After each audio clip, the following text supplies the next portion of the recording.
Battle we call Lexington. You may begin. Even though there had been some Americans killed at the Boston Massacre 5 years earlier, the battles of Lexington and Concord were the first battles of the American Revolution. The battles happened on April 19, 1775. The British were planning on arresting Samuel Adams and John Hancock in Lexington, but Paul Revere rode his horse to warn the town that the regular British army was marching into the area. The Americans stood in a flat field to defend themselves. Do not fire unless fired upon. No one knows who fired the first shot. Bang! Oh, dang! Bang! I've been hit. Retreat! Hooray! Hooray! Victory! 8 Americans were killed and 10 others were wounded. Cut! Quick, set up for the next battle. Grab a gun, hide behind the bushes, and action. The British continued to march onto Concord to store weapons and ammunition they believed were stored in the area. When the British arrived in Concord, another battle happened.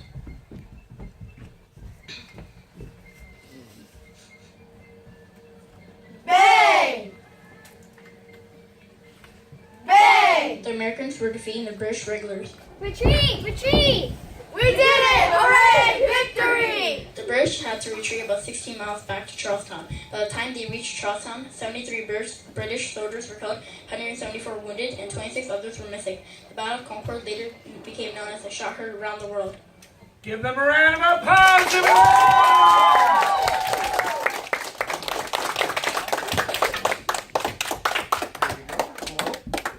All right. Yeah, weapons back up there. Let's put the bushes. You know what? Make it easier on the parents. Let's put the bushes, say, over in that corner. So that way they're accessible for our last battle. Well, white team, a couple of things. Number one, my narrator. Where'd you go, sir?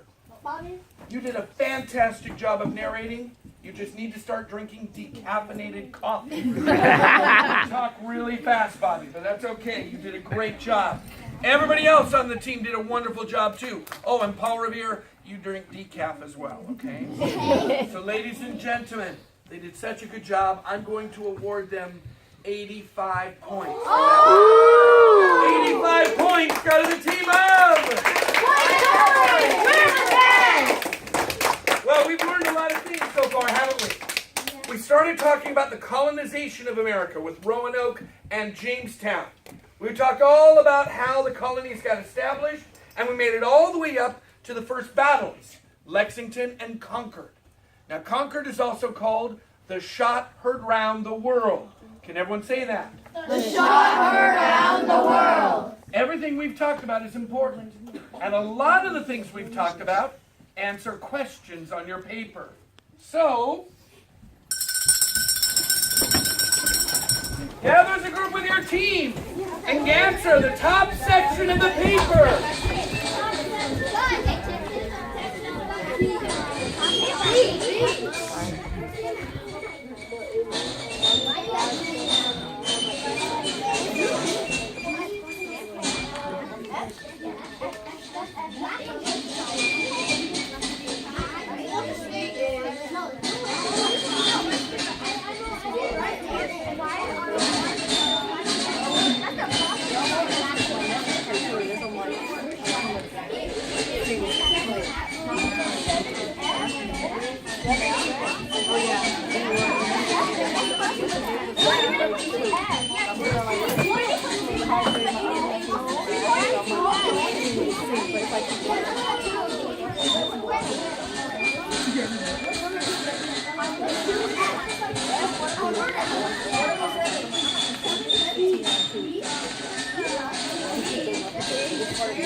Around the world.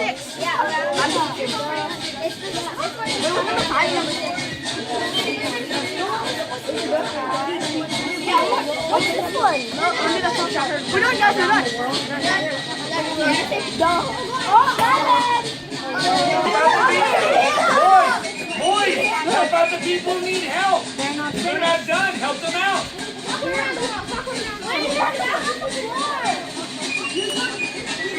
Blue team is ready.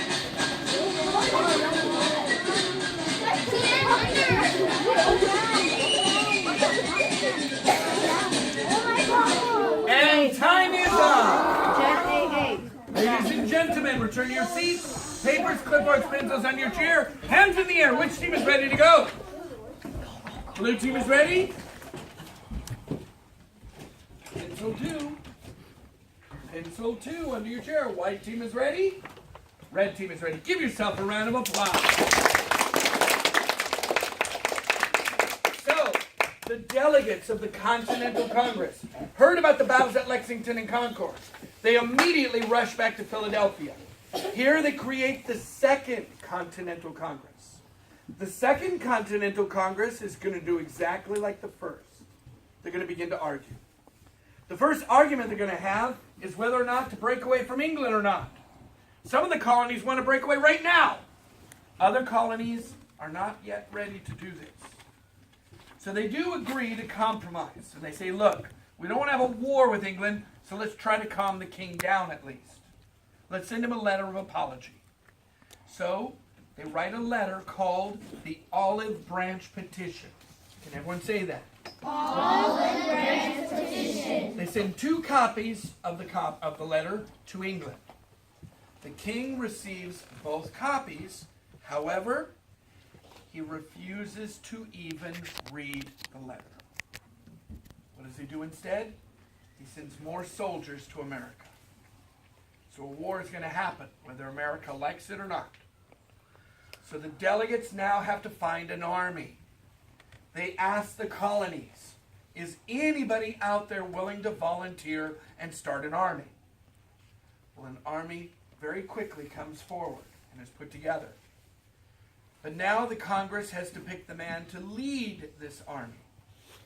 They look around and there's really only one guy who's qualified for the job. He happens to be a member of the Continental Congress. He's from Virginia.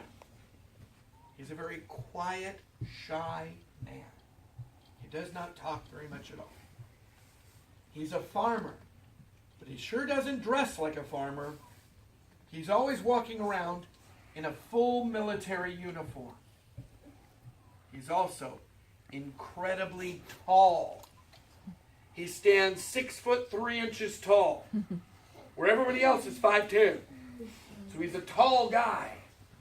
But my favorite thing about him is he has bright red hair. Now most people didn't know that, because every time you see his picture nowadays is when he's really old or while he was wearing a white wig. You see, he really had red hair. His name was George Washington. George Washington has red hair. Hello, my name is George Washington. I am known for many things: farmer, singer, and commander-in-chief of the Continental Army. I come from a good family. I worked hard all my life. I fought many battles alongside my troop and even helped finance the Continental Army and Navy. After World War I, I'm becoming the first elected president of the United States of America. First in battle, first in peace, and first in the hearts of the countrymen. Nicely done! 40 points for the team of Blue Rebels, and you know it. Give him a round of applause.